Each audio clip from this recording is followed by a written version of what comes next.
Damos la palabra ahora a Romina Bocacce, secretaria ejecutiva del Comité Intergubernamental de la Hidrovía Paraguay-Paraná, a moderar la sesión sobre aspectos institucionales y regulación. Romina, por favor. Gracias, Roberto. Para mí es un gran placer moderar este panel sobre aspectos institucionales y regulación, porque creo que es fundamental a la hora de implementar el uso de combustibles alternativos en la hidrovía. Doy la bienvenida a los 5 disertantes que hoy me acompañan y vamos a comenzar entonces con el doctor ingeniero Raúl Bertero, que es presidente del Centro de Estudios de la Actividad Regulatoria Energética. Buenos días, Raúl. Y buenos días, Romina. Una visión sobre el rol que tiene la regulación regional en materia de combustibles alternativos. Bueno, muchas gracias por la invitación, primero que nada. Tengo una pequeña presentación, no sé si la vemos ahora, para acompañar palabras en este sentido. Bueno, mira, si podemos ver la siguiente. Hay un teorema que se llama de las 3 R's del desarrollo. El desarrollo necesita recursos, necesita redes y necesita reglas. Esas son las tres R's. Y el cono sur de América es muy generoso en recursos. Tenemos gas natural, energía hidráulica, energía renovable, litio, exportaciones de todo tipo. Es generoso también en lo que naturaleza nos ha dado para las redes, porque ¿qué otra cosa sino redes de transporte fundamentales es nuestra hidrovía? Tenemos ya construidos redes de gasoductos que pueden llevar hacia las regiones donde tenemos la hidrovía, el GNL hoy y el hidrógeno mañana. Y tenemos tal vez una ausencia de lo que son las reglas para que todo esto funcione. Y fíjate que los recursos están en la naturaleza, pero también tenemos recursos humanos y necesitamos recursos económicos que tal vez nos falte. Las redes, algunas tenemos que construirlas, muchas están, como la hidrovía. Y las reglas es lo que nos falta construir y es tal vez lo que tiene mayor densidad económica en términos de lo que uno invierte en desarrollar esas reglas y lo que esas reglas significan. Vamos a la próxima, por favor. Sí, la próxima transparencia. Entonces, la regulación justamente es un extraordinario atractor de las inversiones, los recursos económicos que se necesitan. Básicamente porque lo primero que hace una buena regulación es no evitar los riesgos, que son inevitables, los riesgos de la naturaleza, los riesgos económicos, los riesgos de demanda, pero sí las incertidumbres, que es lo que un inversor no puede manejar. Un inversor está acostumbrado a manejar riesgos, lo hace todo el tiempo y es su forma de vida, pero no puede manejarse con las incertidumbres. Y la regulación lo que hace es eliminar las incertidumbres. Y las elimina todas las incertidumbres, digamos, la mayor parte de las incertidumbres que pueden existir. Cuestiones ambientales. Sin regular adecuadamente una cuestión ambiental, no hay un organismo multilateral de crédito que pueda apoyar con un mínimo dinero cualquier emprendimiento.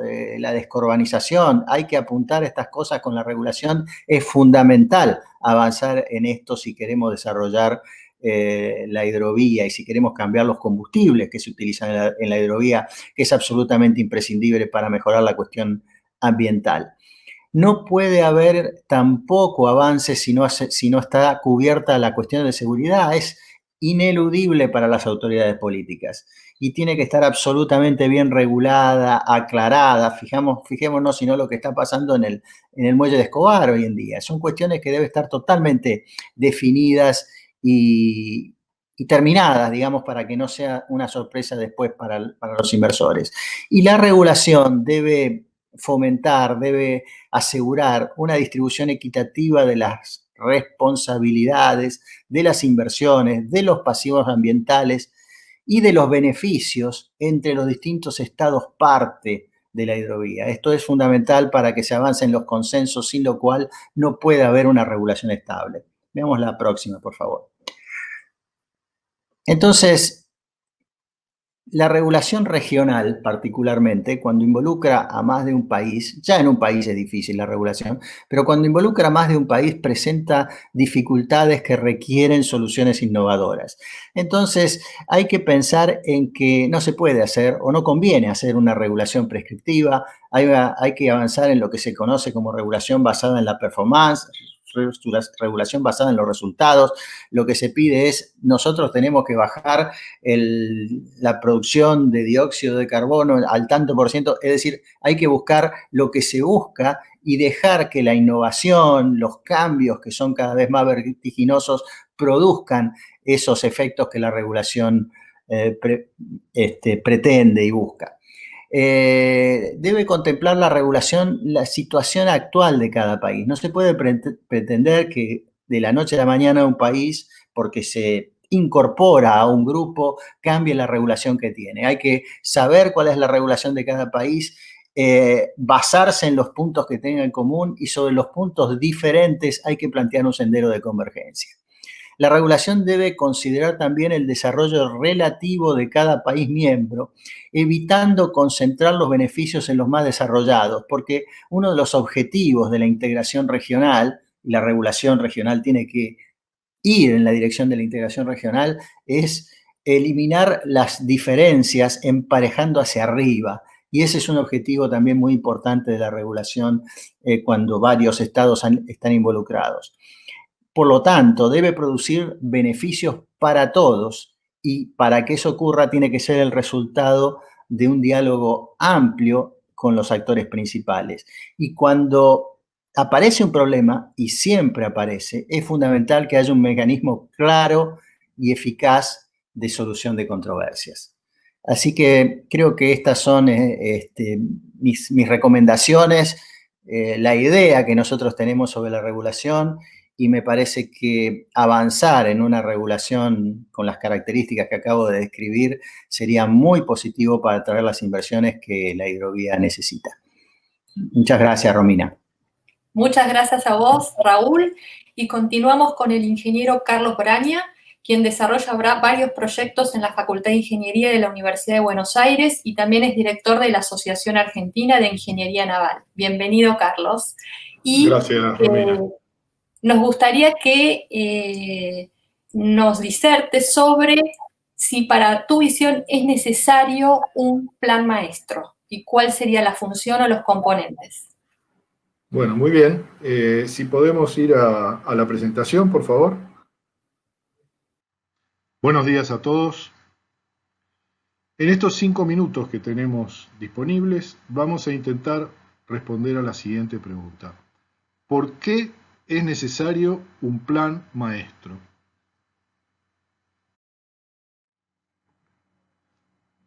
¿Podemos dejar el paso a GNL librado al mercado?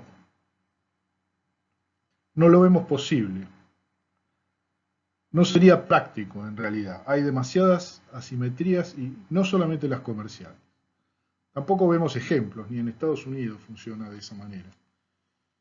Nosotros debemos coordinar entre 5 países, tenemos necesidades de inversiones complejas en la región, los actores involucrados son muchos, empresarios, gobiernos, bancos, los bancos de fomento.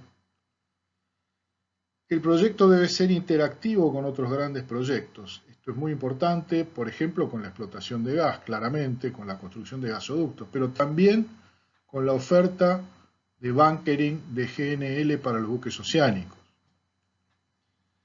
Por último, el marco regulatorio que se establezca tiene que ser abarcador, cubriendo no solamente las embarcaciones, sino los servicios de tierra, el personal, todos los aspectos.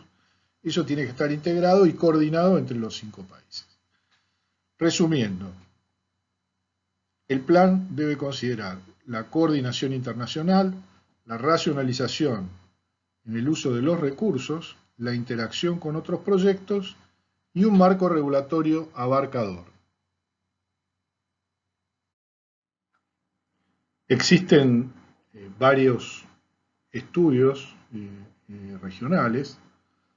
2 de ellos son fundamentales. Uno es el del BID, al cual ya se ha hecho referencia en este taller, y el otro es el estudio realizado en Brasil por el ANTAC, que fue presentado hace un par de semanas. Este último especialmente tiene muchas similitudes con el plan maestro que proponemos. Sin embargo, insistimos en la necesidad debido a que hay complementariedades que deben ser cubiertas y además en aquello en lo que nos superponemos el estudio debe ser confirmatorio, porque trabajamos en la región con grandes dificultades en cuanto a los datos. En muchos casos son inexistentes las bases de datos. Así que esa confirmación es clave para dotar de calidad a las bases de datos que se generen finalmente. Vamos a referir a vuelo de pájaro muy rápidamente otros planes extranjeros que podemos usar de guía. Para nosotros el principal es el europeo del sistema Rin-Main-Danubio. Es un plan que comprende la cuestión ambiental tanto como la comercial. Busca que el GNL sea utilizado en la propulsión y como un commodity. Los ejes de ese plan acá están en detalle, pero digamos que son los costos, la incorporación de tecnología, la tecnología que se desarrolla se incorpora a otros jugadores, la construcción de prototipos que tiene todo un régimen especial, la regulación y la hoja de ruta de cómo se hace el programa. Esta es la estructura del programa, es muy interesante, lo vamos a dejar a disposición para que lo vean. Acá se ve el sistema hidroviario, que es tremendo, va del Mar del Norte al Mar Negro.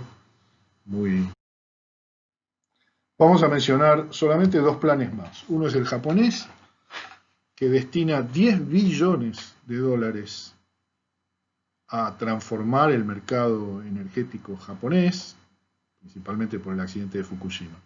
Y tiene dos ejes. Uno es establecer un mercado del LNG en Japón, y el segundo, muy interesante, es el desarrollo de estaciones de bunkering. Esos son los ejes fundamentales del programa.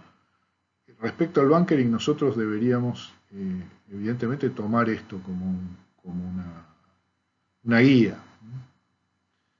En Estados Unidos, el MARAD, el Maritime Administration, dispone de fondos, son créditos con altas tasas de subsidio del orden del 75%, para la implementación tecnológica del GNL, con condicionamiento a poner a disposición la tecnología del que recibe estos créditos. Los créditos se otorgan con un sistema de concurso que puede ser un modelo interesante a seguir.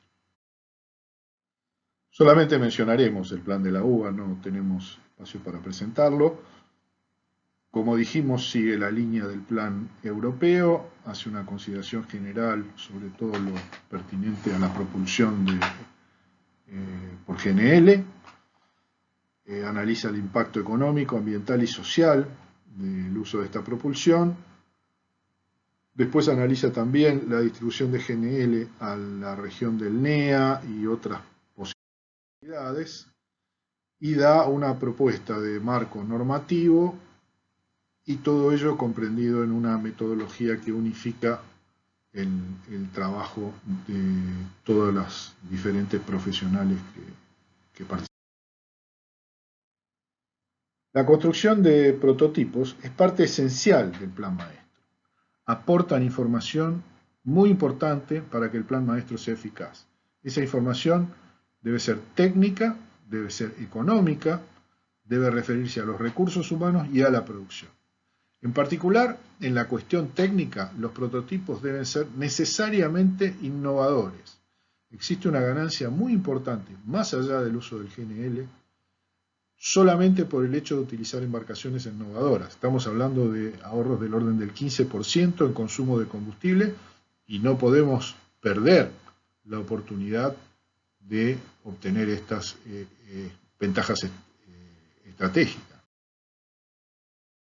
Concluimos entonces que el plan maestro es necesario, en nuestro contexto casi indispensable, racionaliza el uso de los recursos y es complementario o confirmatorio de estudios existentes. No habrá demoras, se puede trabajar en simultáneo con los prototipos, y racionaliza la normativa. Esto es muy importante para que no nos ocurra que tengamos, como en otras áreas, un damero de normas que no están coordinadas entre sí. Por último, para aquellos que quieran profundizar en estos temas, dejamos una referencia a una publicación más extensa que trata estos temas en detalle. Bueno, gracias Carlos por tu presentación y continuamos con el ingeniero Raúl Podetti, que participa en varios proyectos en la Facultad de Ingeniería de la Universidad de Buenos Aires, es miembro de la Asociación Argentina de Ingeniería Naval y desarrolla actividades docentes, además de ser investigador en temas navales regionales. Raúl nos va a hablar sobre los impactos ambientales y sociales del uso del GNL en la hidrovía. Adelante, Raúl, por favor.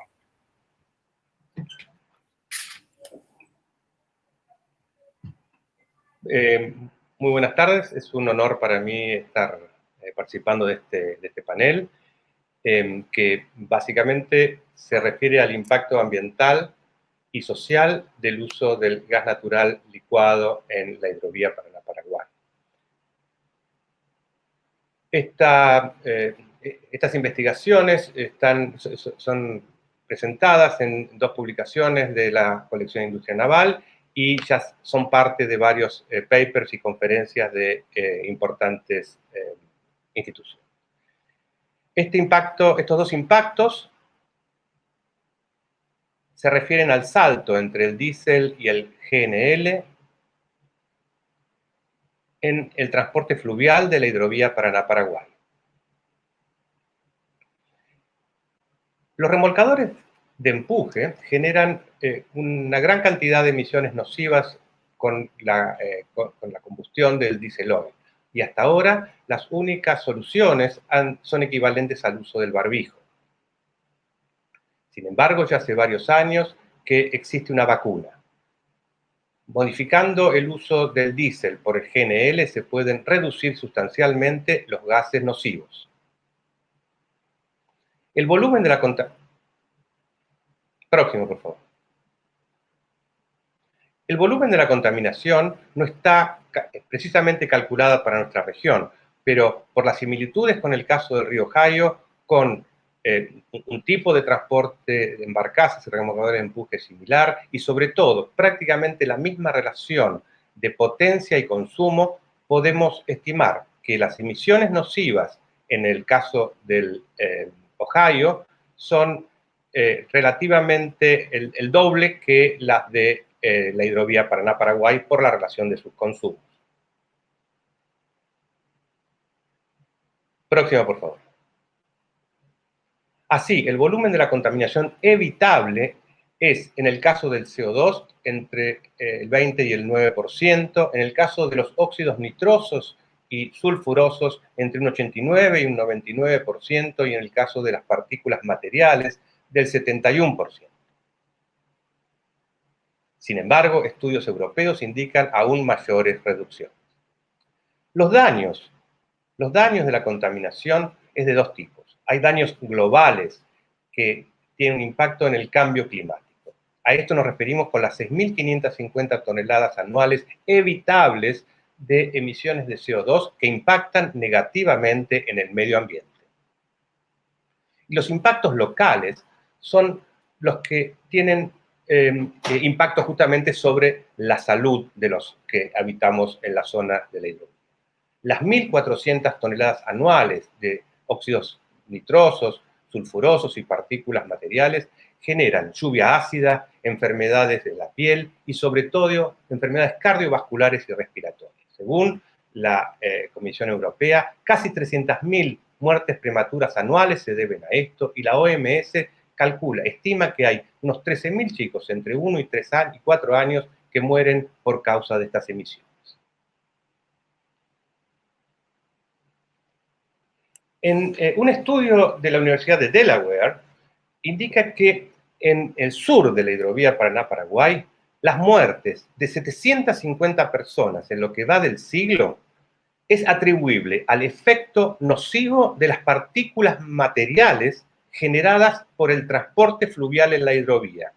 Y actualmente mueren 100 personas por año. Por eso, este es un tema de gran urgencia. En Estados Unidos y en Europa, la reacción contra esta situación de emisiones nocivas ha sido la generación de áreas de control de emisiones. Como a nosotros también nos importa nuestra gente, deberíamos generar urgentemente un área de control de emisiones para cuidar la salud de los nuestros y el calentamiento global de todos. Para analizar el impacto social, vamos a mirar el tema del empleo. Para eso es imprescindible entender que por décadas en la hidrovía se impulsó, digamos, la importación de buques usados, casi chatarra, mucho más contaminantes, que desechaban los países más desarrollados. Eso destruyó prácticamente a los astilleros de la región, aún los más competitivos. Es decir, las malas políticas, atrás por favor, las malas políticas, además de contaminarnos, nos dejaron sin trabajo. Pero como no hay un mercado de barcos usados a gas, puede ser que ahora las políticas permitan que se genere trabajo en los astilleros locales. ¿Cuánto trabajo? Si tomamos los 800.000 HP que están en la hidrovía y les calculamos el valor, el parámetro de productividad, sumándole el caso del gas de 20 horas hombre por HP, llegamos a que se pueden estimar la generación de 1.000 empleos de trabajo directo en los astilleros regionales durante 8 años, que significan 3.000 puestos de trabajo totales en la industria durante 8 años. Esto es el 10% de la capacidad de la industria naval argentina solamente en los años 80. Los 15 astilleros regionales pueden construir y suman actualmente una capacidad combinada de 2.000 obreros navales directos. Es decir, la industria naval de la hidrovía podría absorber el 100% de la demanda con un 50% de su capacidad durante 8 años. Así estamos llegando a entender que en esta década es posible prácticamente cancelar todas las toneladas nocivas de gases nocivos a la salud y reducir el CO2. Pero el verdadero salto es el que nos queda por delante para cancelar también las emisiones de CO2, llegando a la verdadera descarbonización con impactos en el empleo, al principio en el área naval, pero también después en la producción del biogás y otras actividades rurales. Muchas gracias, ha sido un honor. Gracias, Raúl, por tu presentación, y continuamos ahora con el ingeniero Jean David Capraz, que es profesor de la Universidad Federal de Río de Janeiro, en Brasil, donde coordina un programa de posgrado en Ingeniería Oceánica. Bienvenido, Jean David, un gusto.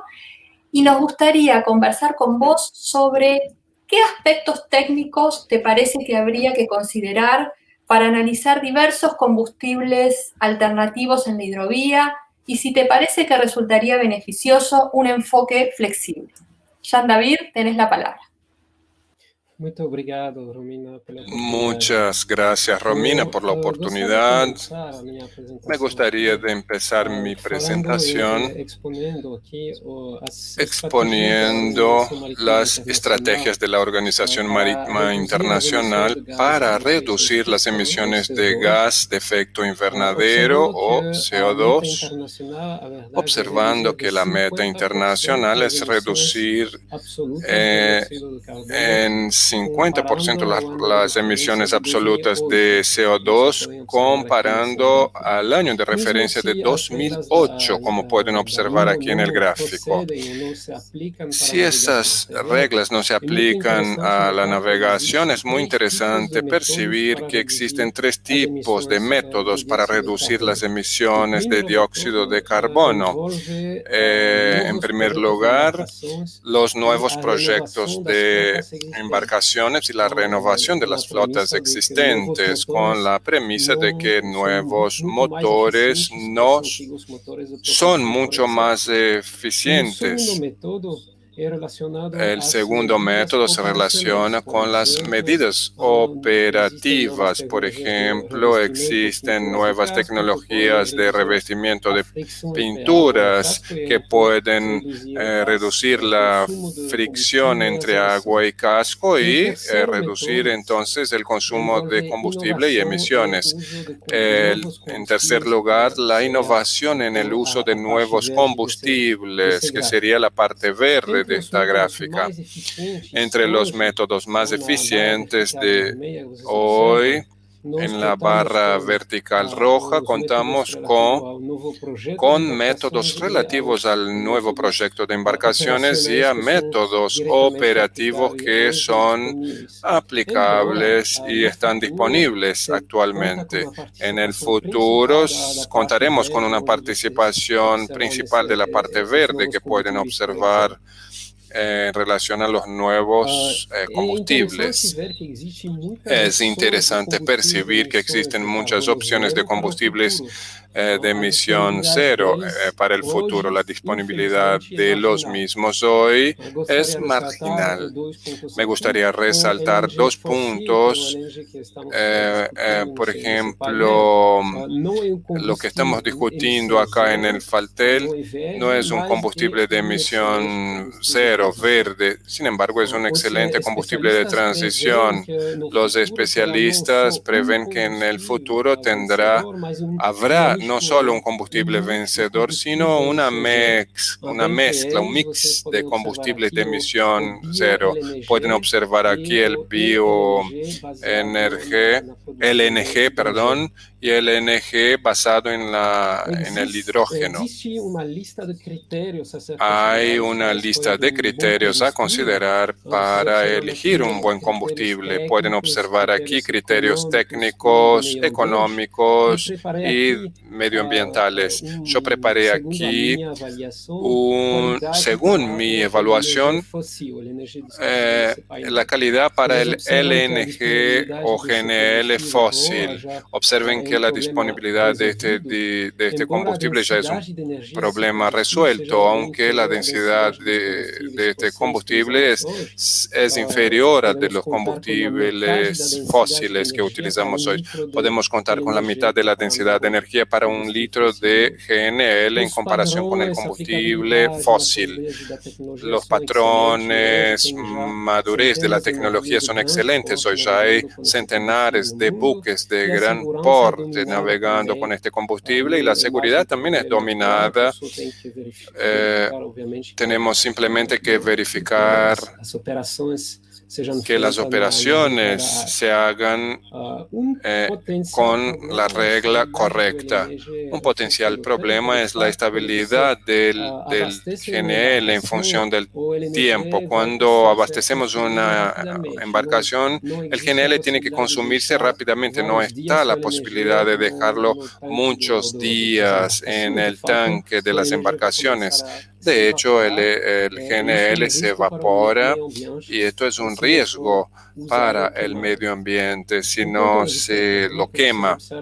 Desde el punto de vista económico, observen que yo puse un menos rojo para el CAPEX. El GNL requiere una actualización de las embarcaciones de infraestructura portuaria, pero si observamos el costo de combustible o VOEX, el GNL atende los patrones de los combustibles fósiles de hoy. Desde el punto de vista del medio ambiente, observen una gran ventaja para la sostenibilidad local. El GNL reduce muchísimo las emisiones de partículas y también las emisiones negativas para las poblaciones locales. Aunque no es una solución de sostenibilidad global porque contienen carbono, o sea, existen mejores alternativas o existirán mejores alternativas en el futuro. Ya para terminar, quería apuntar estas tres cuestiones. El GNL no es la única opción del futuro, pero yo creo que es muy importante mantener la flexibilidad técnica de las embarcaciones y de los terminales. Otra posible solución es el uso de motores dual fuel que pueden quemar gas y combustible fósil. El LNG fósil es un excelente combustible de transición que reduce las emisiones de NOx, SOx y CO2. Es importante recordar que GNL requiere un combustible piloto, que es un detalle técnico poco, digamos, que se acorda poco de eso, pero es importante inyectar eso a un porcentaje de la mezcla. No es posible eliminar completamente el combustible fósil. Es necesario, digamos, que sea líquido y estos son puntos a considerar para la futura implementación de este nuevo combustible. El último punto es muy importante y tiene relación con la pérdida del carbono, las fugas de GNL. Esto tenemos que estudiar mucho. La fuga del GNL es 25 veces peor en comparación con el CO2 para el efecto invernadero. Muchas gracias, Romina. Dejo mis contactos para las preguntas. Muchas gracias, Jean David, por tu presentación. Y ahora continuamos con Carlos Weiss. Él es un consultor independiente con vasta experiencia en el sector de petróleo y gas debido a su carrera profesional en YPF. Bienvenido, Carlos. Gracias por estar acá. ¿Y cuáles son los principales desafíos en materia de seguridad? Ok, muchas gracias, Romina. Es un placer poder participar en este evento. Bueno, ahí tengo una pequeña presentación, si por favor podemos ponerla. Ok, bueno, podemos ir al siguiente slide, por favor. Bueno, ante todo, tenemos que saber que en materia de seguridad tenemos premisas básicas que son irrenunciables. Nada es tan importante ni tan urgente que se pueda hacer sin considerar la seguridad. La segunda es que la seguridad no se negocia. Y tercero, lo que hoy es seguro, mañana puede dejar de serlo. Mencionado esto, podemos decir que toda industria o actividad humana se caracteriza por la posibilidad de generar riesgo de diversa naturaleza que afecten la integridad física de los trabajadores, el medio ambiente o que generen pérdidas en la producción de las empresas que las desarrollan.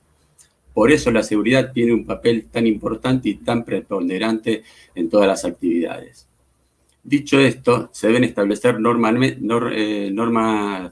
normativas y lineamientos que permitan elaborar e implementar mecanismos, procedimientos y sistemas de seguridad con el fin de reducir a un mínimo la probabilidad de consecuencias deseadas, en última instancia, mitigar los riesgos existentes en toda la cadena de operaciones.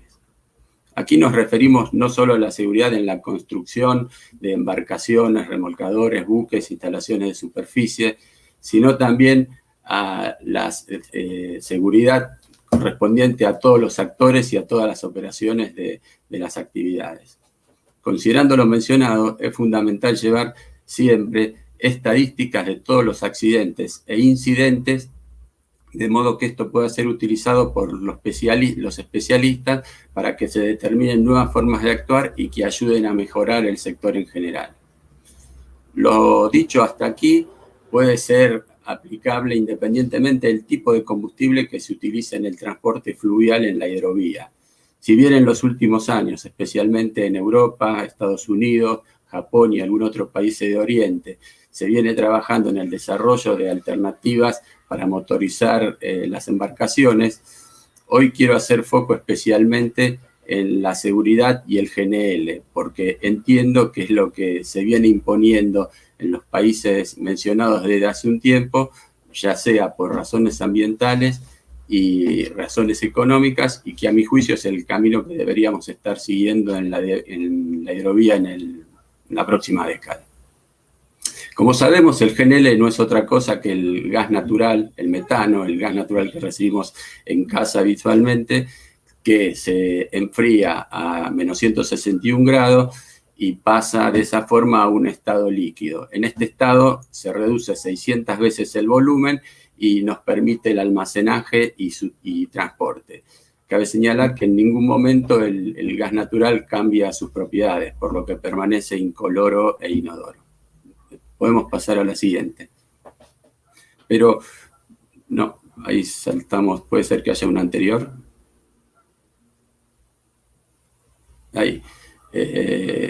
¿Cuáles son los principales aspectos ambientales y de seguridad que tiene el GNL y que debemos tener en cuenta para considerar al momento de tomar una decisión si vamos o no a utilizar este producto? El GNL, al vaporizarse, forma nubes de metano, las cuales rápidamente suben a la atmósfera a medida que se vaporizan. El GNL no es tóxico. Sí es asfixiante como cualquier gas si desplaza el oxígeno de la zona. El GNL no es almacenado a presión, por lo que eventualmente la nube presenta riesgo de deflagración, pero no de detonación, salvo que ingrese en un sitio confinado. Y por último, el GNL no se mezcla con el agua. Al entrar en contacto con ella, solamente se vaporiza. Lo mencionado anteriormente suena peligroso, dice, y a pesar de la mala prensa que suele gozar el GNL, hay que destacar que en los últimos, digamos que desde el inicio de las operaciones con GNL, aproximadamente hace 80 años, solamente se han registrado algo más de 35 accidentes, de los cuales solo 5 fueron de gravedad, ¿cierto? Y todos ellos fueron onshore, no fueron offshore o en buques. Y en general, estos tipos de accidentes respondieron a que se utilizaban tecnologías o prácticas que hoy en día ya están totalmente superadas. Y como dije recién, también cabe destacar que estos accidentes no se produjeron a bordo de buques que transportan o que utilizan el GNL. Cabe agregar que existen numerosos códigos o normas de seguridad internacional que deben seguirse en aquellos buques que consumen GNL. Dichas normativas establecen requisitos de formación para el personal que embarque en esta clase de buques. Asimismo, hay disposiciones obligatorias para la instalación, control y vigilancia de toda la maquinaria, equipos, instalaciones y sistemas que utilicen u operen con GNL. No solo a bordo, sino también en las instalaciones de superficies asociadas a la actividad, que seguramente va a ser necesario instalar a la vera de los ríos. Por otra parte, y más allá del cambio de la tecnología que esto podría producir, es fundamental tener en cuenta que un alto porcentaje de los accidentes o siniestros fueron o son originados por el error humano, generalmente por una inadecuada capacitación de los tripulantes. Por lo tanto, el factor humano es un elemento crucial al momento de tener en cuenta la seguridad marítima fluvial, ya que si bien podemos establecer normas o códigos, si no tenemos personal altamente capacitado para el manejo del GNL, podemos poner en riesgo todo el sistema. La próxima, por favor. Como conclusión, finalmente podemos decir que el desafío que tenemos a futuro, si realmente queremos que el GNL u otro tipo de combustible sea introducido en el ámbito de la hidrovía, es simplificar y coordinar los distintos sistemas de habilitación y control de las operaciones de modo de lograr certidumbre y menores costos innecesarios para las empresas. Transparencia y unificación de criterios en la regulación, que esto es un poco lo que había comentado también en su charla Raúl. Es importante coordinar el tema regulatorio. Y fundamentalmente, seguridad para la comunidad y especialmente para aquellas ciudades que se encuentren localizadas en el ámbito de acción de la hidrovía. Eso es todo. Muchas gracias, Romina. Gracias, Carlos, a vos. Aprovecho para felicitar a los 5 panelistas por sus excelentes presentaciones. Cierro entonces el panel destacando algunas ideas claves que me parece que fueron expuestas por los panelistas. Primero, la regulación es claramente un aspecto esencial para poder implementar el uso de combustibles limpios en la hidrovía. Y la regulación debe comprender una serie de elementos, aspectos jurídicos, económico-financieros, técnicos, de seguridad. ¿Y por qué la regulación es tan importante? Porque reduce las incertidumbres, da previsibilidad, seguridad jurídica, al establecer reglas de juego claras para los actores. Y esto es fundamental para poder planificar a largo plazo y realizar todas las inversiones y transformaciones que son requeridas. Pero también, como fue dicho por los panelistas, la regulación no debe encorsetar, debe permitir y fomentar la innovación, porque se trata de tecnologías que están en constante evolución, son muy dinámicas. En síntesis, la regulación juega un papel preponderante para avanzar hacia la descarbonización del transporte en la hidrovía. Gracias y seguimos con el taller. Muchas gracias, Romina y panelistas.